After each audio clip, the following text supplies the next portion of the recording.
تو رسول کریم صلی اللہ علیہ وسلم نے فرمایا کہ انا وکافل الیتیم، فرمایا میں اور یتیم کی کفالت کرنے والا، وقتی طور پر 10,000 دے کے واپس جانے والا نہیں، کفالت کرنے والا، مستقل بنیادوں پر اس کا خیال رکھنے والا، اس کی پرورش کرنے والا، اس کے آگے بڑھنے میں اس کی مدد کرنے والا۔ فرمایا میں اور یتیم کی پرورش کرنے والا قیامت کے دن اس طرح ہوں گے جس طرح میری یہ 2 انگلیاں جڑی ہوئی ہیں۔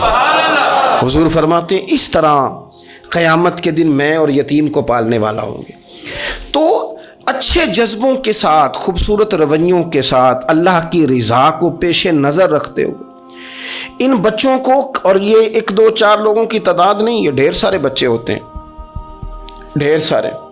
میری ذاتی یہ رائے ہے کہ ان بچوں سے بار بار پوچھیں بھی نہ آپ کو ضرورت کیا ہے، ان کو بار بار احساس نہ دلائیں کہ ہم آپ کا خیال رکھتے ہیں، یہ بھی نہ کریں۔ آپ بائی دا وے بھی تو سارا کچھ کر سکتے ہیں، پیچھے رہ کے بھی تو کر سکتے ہیں۔ بہت سارے ایسے لوگ ہیں نہ کبھی پلٹ کے دیکھا ہی نہیں، کون ان کو پال رہا ہے، لیکن کوئی ہے، کوئی بیٹھا ہوا دور دعا دیتا ہے، میں ڈوبتا ہوں سمندر اچھال دیتا ہے۔ کفالت کریں، نگرانی کریں، ان کا مستقل بنیادوں پر خیال رکھیں، ان کے لیے اسباب فراہم کریں۔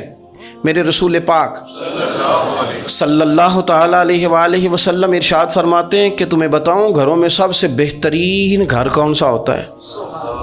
او میرے بھائیوں، وہ کتنا کو بہترین گھر ہے جسے مدینے والے رسول نے بہترین کہہ دیا ہے۔ فرمایا تمہیں بتاؤں نا گھروں میں بہترین گھر کون سا ہے؟ ہم سمجھتے ہیں ٹائلیں اچھی ہوں، کمرے ہوادار ہوں، اور کچن جو ہے وہ انواع و اقسام کے کھانوں سے بھرا ہوا ہو، سین اچھا ہو، اور جناب ہر چیز کی سہولیات گھر میں ہو، امن ہو، سکون ہو۔ نہیں، حضور فرماتے ہیں مجھ سے پوچھو نا بہترین گھر کون سا ہے؟ تو یا رسول اللہ بتائیے، سیاستہ میں حدیث ہے، کریم رسول فرمانے لگے گھروں میں بہترین گھر وہ ہے جس میں کوئی یتیم رہتا ہو اور اس کے ساتھ سلوک اچھا کیا جاتا ہو، اچھا سلوک کیا جاتا ہو، یتیم کو رکھا جائے، پھر اس کی پوری نگرانی کی جائے، اسے پورا پیار دیا جائے، اسے پوری محبت دی جائے، یتیم رہتا ہو اور اس کا خیال بھی رکھا جاتا ہو۔ اور میرے نبی کریم صلی اللہ تعالی علیہ وسلم فرمانے لگے تمہیں بتاؤں نا کہ گھروں میں بدترین گھر کون سا ہوتا ہے؟ بدترین گھر کون سا ہے؟ حضور بتائیے، فرمایا جس میں کوئی یتیم رہتا اور اس کے ساتھ سلوک نہ صحیح کیا جاتا ہو، اس کو تکلیف دی جاتی ہو، وہ کرب میں ہو، وہ تکلیف میں ہو، وہ اذیت میں ہو، رکھنے والوں نے رکھ تو لیا ہے لیکن ان کو پتہ ہی کوئی نہیں ہے کہ ان کے ساتھ ہم نے رویہ کس طرح کا رکھنا تھا۔ یہ ایک اللہ کی قدرت ہے، اس کی حکمت ہے۔ چلے جاتے ہیں بعض اوقات بڑے، میں نے جو شروع میں آیت پڑھی، اللہ فرماتے ہیں الم یجد کا یتیما فآویٰ، محبوب ہم نے آپ کو یتیم پایا، پھر اپنے جوار رحمت میں وسیع جگہ دی، پھر ہم نے آپ کو غنی کر دیا، پھر ہم نے آپ کو اپنے قرب کا رستہ عطا کیا۔ اللہ نے نبی کریم علیہ السلام کو در یتیم پیدا فرمایا۔ یہ یتیموں کے تعلق سے ایک عظیم شان ان لوگوں کو دینی تھی، تو اللہ نے اپنے حبیب کو بھی در یتیم پیدا کر دیا۔ یہ ایک خاص قسم کا کرب ہوتا ہے۔ ظاہر ہے جس آدمی نے جو چیز چکھی ہوئی ہوتی ہے وہی اس کے ذائقے سے آگاہ ہوتا ہے، دوسرا دور کھڑا اسے آگاہ نہیں ہوتا۔ جو چکھ لیتا ہے، جو پانی میں اتر جاتا ہے، وہ اس کی گہرائی بھی جانتا ہے اور ٹھنڈا کتنا یہ بھی سمجھتا ہے۔ جن لوگوں نے یہ دور گزارا ہوتا ہے ان کو اس کا پتہ ہوتا ہے۔ نبی کریم صلی اللہ علیہ وسلم نے یہ وقت بتایا تھا، حضور نے یہ دیکھا تھا۔ حضور صلی اللہ علیہ وسلم اس کی تکلیف سے، اس کی آزمائش سے، اس کے مد و جزر سے پوری طرح آگاہ تھے، اس لیے حضور نے گن گن کے یتیموں کے حقوق بیان کی۔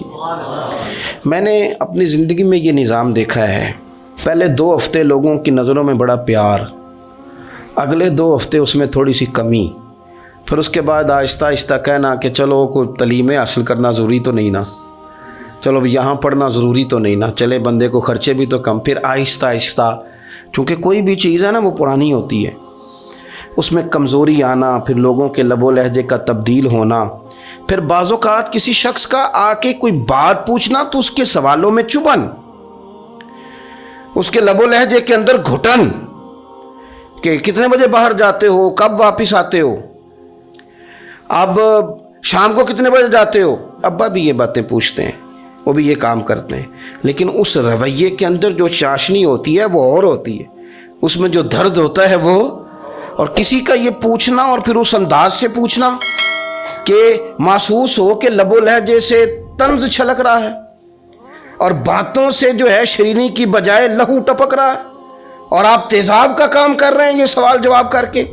یہ کمزوریاں، یہ انداز، اور یہاں تک کہ بیٹیوں کے رشتے دیکھنے والوں کا آنا تو ان کا یہ پوچھنا کہ بھائیوں کا رویہ کیسا ہے.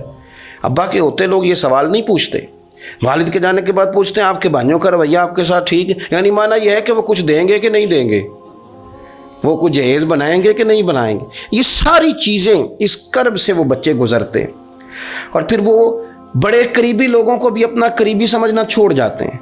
اور پھر ایک وقت ایسا آتا ہے کہ وہ سمجھتے ہیں ہمیں اپنے دامن میں ہی اپنے آنسو چھپا لینے چاہیے، کسی کو نظر نہ آئے. وہ محسوس کرتے ہیں کہ ہمیں خود سے ہی بس سمٹ جانا چاہیے، کسی تک ہماری کوئی چیز پہنچے نہ.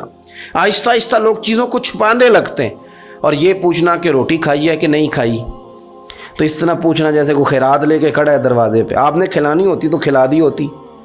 آپ نے گرمیوں کے کپڑے لے لیے ہیں کہ نہیں لے لیے، تو اس کا رنگ اس طرح کا ہے کہ جس طرح کسی کو اس طرح پوچھا جا رہا ہے کہ جیسے بڑا بھکاری ہے. یہ ساری چیزیں ہم اس انداز میں کرتے ہیں کہ وہ جو خوبصورت، میں کہہ چکا ہوں کہ پھر اگر کسی ادارے میں وہ بچے ہیں تو وہاں ان کو دکھایا جاتا ہے کہ اتنے بچے ہیں تو ہمیں فنڈ چاہیے. آپ اچھی نیت سے کر رہے ہوں گے صاحب، لیکن آپ اس کومپل کو بھی تو دیکھیں نا کہ اس نے کھلنا ہے، اس نے پھول بننا ہے، اس نے کس طرح چھاؤں لوگوں کو دینی ہے جب وہ خود مرجھا جائے گا. پھر یہ لوگوں کو، ایسے بچوں کو میں نے عام لوگوں سے نفرت کرتے دیکھا، پیچھے ہٹتے دیکھا. لوگوں کے لیے ان کے دلوں کے اندر اچھے جذبات نہ رہے. انہوں نے محسوس کیا کہ یہ ہمارے ساتھ تعاون کرنے نہیں آئے، یہ ہماری عزت کو مجروح کرنے آئے، یہ شفقت کرنے نہیں آئے، یہ تو خیرات دینے آئے. سنو میرے رسول کریم صلی اللہ علیہ وسلم کا انداز کیا ہے یتیم کے تعلق سے. حضرت بشیر بن اقربہ رضی اللہ تعالیٰ، مجموع زوائد میرے سامنے پڑھی ہے، فرماتے ہیں احد میں میرے والد شہید ہو گئے. نبی پاک صلی اللہ تعالیٰ علیہ وسلم نے مجھے اپنے گھوڑے کے پیچھے اپنے ساتھ بٹھا لیا گھوڑے پہ، اور میں سرور کائنات علیہ الصلاۃ والسلام کے ساتھ گھوڑے پہ بیٹھا ہوں. تو حضور مجھ سے پوچھتے ہیں تمہارے والد چلے گئے. میں رو پڑا. میں نے عرض کی حضور اب نظام کیسے چلے گا؟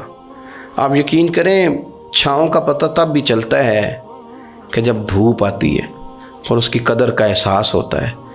محسوس ہوتا ہے جب کوئی گھر کا بڑا رخصت ہو جاتا ہے تو یوں لگتا ہے کہ ساری چھتیں کمروں کی بھی گر گئی ہیں، سین کی بھی گر گئی ہیں. اب یکدم دھوپ آئی ہے، پھر اس کا احساس محسوس ہوتا ہے. والد کے، دادا کے، بوڑھوں کے گھر میں ہوتے ہوئے تو بڑے سارے ویسے ہی مسئلے نہیں ہوتے، بہت سارے لوگ ویسے جھجکتے ہیں، سامنے ہی نہیں آتے. تو حضرت بشیر بن اقربہ رضی اللہ تعالیٰ عنہ کہتے ہیں میں نے کہا حضور میرے ابا جی چلے گئے. اب میں اپنے آپ کو بڑی تکلیف میں محسوس کرتا ہوں. قربان جائیں، حضور نے یہ نہیں فرمایا میں تیرا خیال رکھوں گا، یہ نہیں فرمایا فکر نہ کرنا. ہمارے جملے کیا ہوتے ہیں؟ کوئی حکم ہوا تو بتانا، کوئی کام ہوا تو کہنا، کوئی ضرورت ہوئی تو فوراً فون کرنا. یہ نہیں فرمایا. قربان جائیں کیا ادائیں ہیں، کیا رنگ ہے، کیا دینے کا انداز ہے، اور کس طرح برکھا برستی ہے رحمت للعالمین محبوب کی. حضور فرمانے لگے بشیر کیا تو پسند نہیں کرتا کہ عائشہ تیری ماں بن جائے اور محمد عربی تیرے باپ بن جائیں؟ پسند کرتے ہو؟ حضرت بشیر بن اقربہ رضی اللہ تعالیٰ عنہ فرماتے ہیں کہ میں بیٹھا تو گھوڑے پہ تھا، پر مجھے یوں لگا کہ ساری ہی دنیا گویا میری جھولی میں آ گئی، سارا کچھ یہاں. اتنی بڑی بات حضور نے کر دی، اتنے بڑے جملے کہہ دیے. میں تو پسند نہیں کرتا؟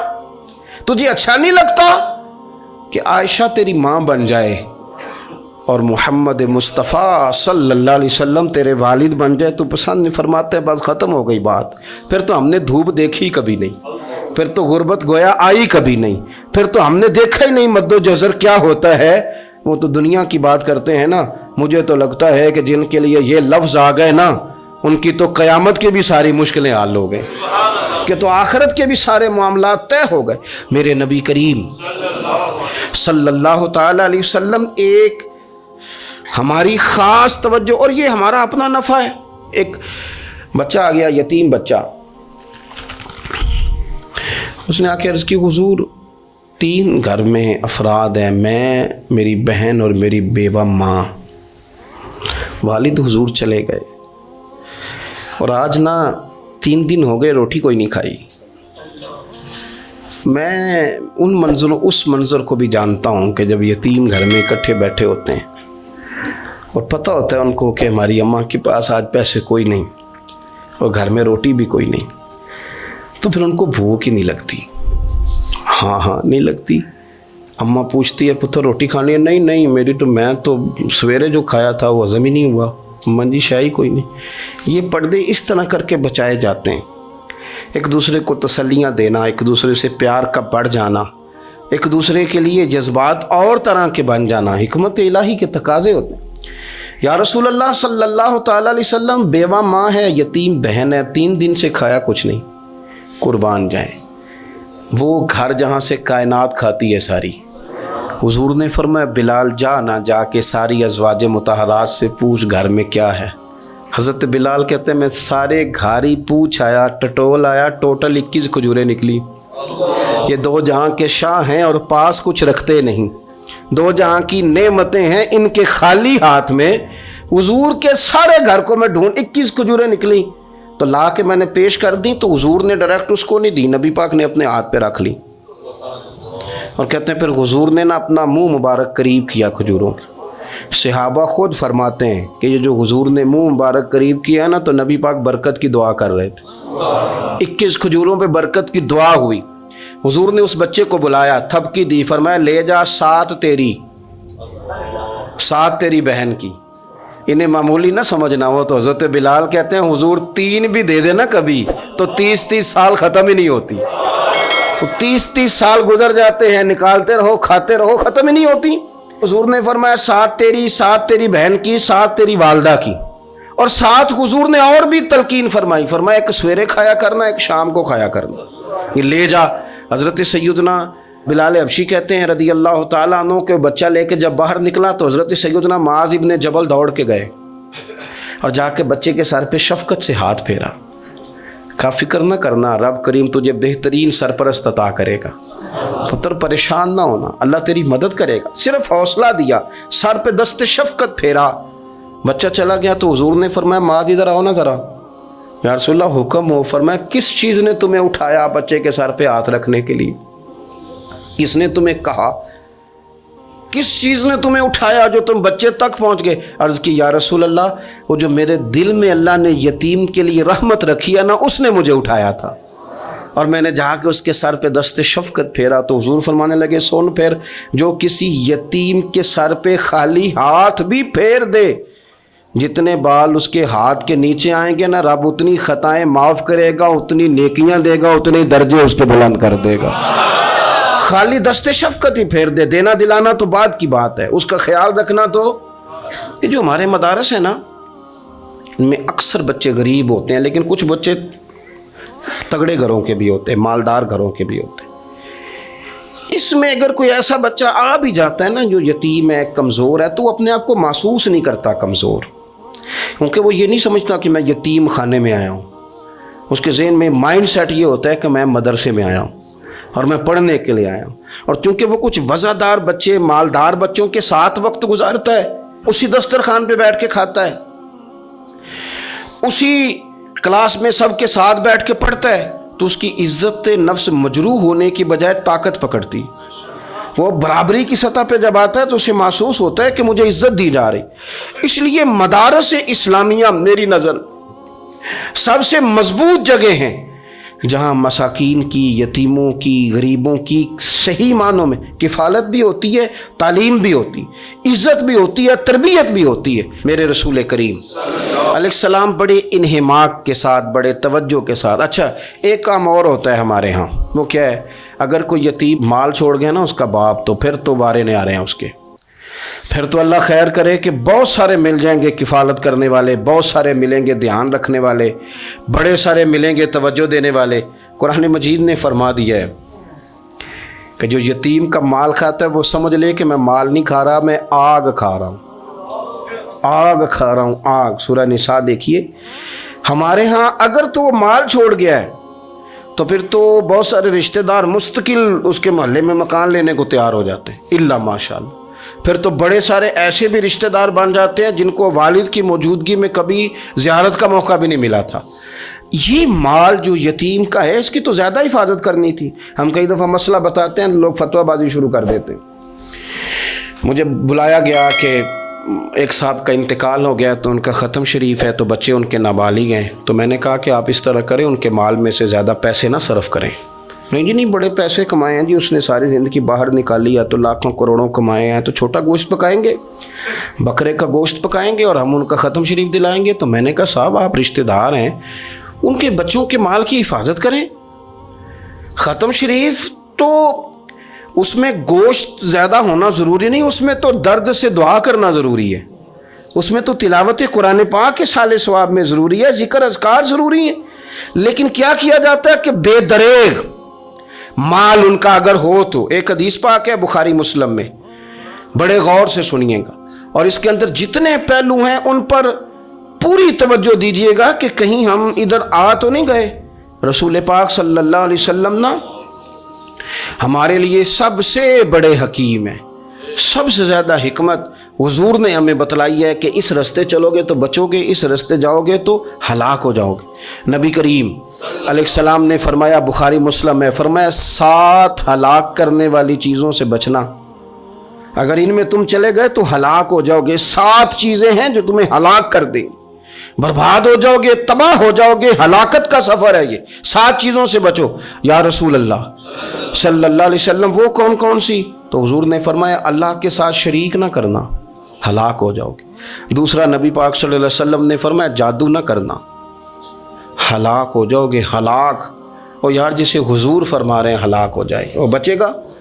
نبی پاک صلی اللہ علیہ وسلم نے تیسرے نمبر پر فرمایا جس شخص کے قتل کرنے کو اللہ نے حرام قرار دیا ہے اسے قتل نہ کرنا، ہلاک ہو جاؤ گے۔ چوتھے نمبر پر رسول پاک علیہ السلام نے فرمایا سود نہ کبھی بھی کھانا، ہلاک ہو جاؤ گے، ہلاک۔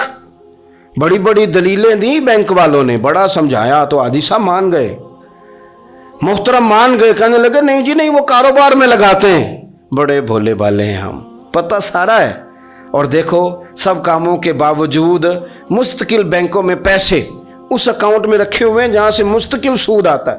حضور نے فرمایا نہ کرنا یہ کام۔ تو کہتا ہے میں سود پہ پیسے لے کے کاروبار چمکاؤں گا، تیرے نبی پاک نے تو فرمایا تو ہلاک ہو جائے گا۔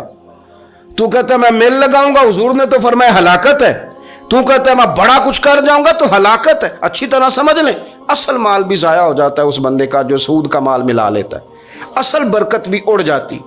اور میرے نبی پاک صلی اللہ علیہ وسلم نے 5ویں نمبر پہ فرمایا یتیم کا مال نہ کھانا، ہلاک ہو جاؤ گے، نہ کھانا ان کا مال، یہ کروڑوں ہو، اربوں ہو یا 10 روپے ہو، یتیم کا پیسہ نہ کھا جانا، ہلاک ہو جاؤ گے، ہلاکت تمہیں آ لے گی۔ اور پھر 6 نمبر پر نبی پاک علیہ السلام نے فرمایا کفر سے جہاد ہو رہا ہو تو کبھی پیٹھ پھیر کے بھاگنا نہ، ہلاک ہو جاؤ گے۔ اور 7ویں نمبر پر اللہ کے رسول نے فرمایا بے قصور اور بے گناہ عورت پر تہمت نہ لگانا، بلا وجہ بہو کے کھاتے نہ کچھ ڈال دینا، بلا وجہ بھابھی اور بیوی اور کسی بھی خاتون پر کوئی الزام بے قصور عورت پر بہتان نہ لگانا۔ مار مار کے ایک شخص نے بحال کر دیا بیوی کو اور بعد میں پتہ چلا کہ جی مجھے شک ہے تعویذ کراتی ہے۔ کیا آپ کی سوچ ہے؟ مسلمان اللہ کو ماننے والا اور اس باتوں پر الزام لگائے گا تعویذ کرا کے لاتی؟ بے قصور عورت پر بہتان، یہ ایک تو بات ہے اسے مارنا، اور ایک یہ ہے کہ کوئی تکلیف دینا، اور ایک خالی اتنی بات کی کہ بہتان بھی نہ لگانا، اس پر الزام نہ لگانا، یعنی تم نے صرف بے قصور عورت پر الزام ہی لگایا تو حضور فرماتے ہیں ہلاک ہو جاؤ۔ یہ ہلاکت والا کام ہے، لیکن ہم بغیر سوچے سمجھے کہہ دیتے ہیں اس نے کہا ہے، اس نے کیا ہے، یہ کرتی ہے، یہ کام نہیں کریں۔ یہ 7 وہ چیزیں ہیں جو ہلاک کر دیں گی۔ نبی پاک صلی اللہ تعالیٰ علیہ وآلہ وسلم فرماتے ہیں میں نا جنت کا دروازہ کھولوں گا تو ایک عورت کو نا میں سبقت لے جاتے ہوئے دیکھوں گا، یعنی وہ جلدی سے جنت میں داخل ہو رہی۔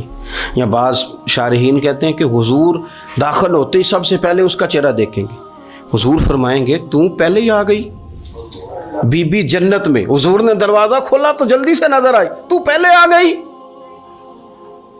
سب نے لکھا ہے کہ اس عورت کی شان یہ ہے کہ سب سے پہلے جنت میں گئی۔ میں نے حدیث پڑھی تو میں نے نیچے حاشیے میں لکھا، میں نے کہا میرا خیال یہ ہے کہ اس کی زیادہ شان یہ ہے کہ جنت میں اس کی سب سے پہلی ملاقات مدینے والے محبوب سے ہو گئی۔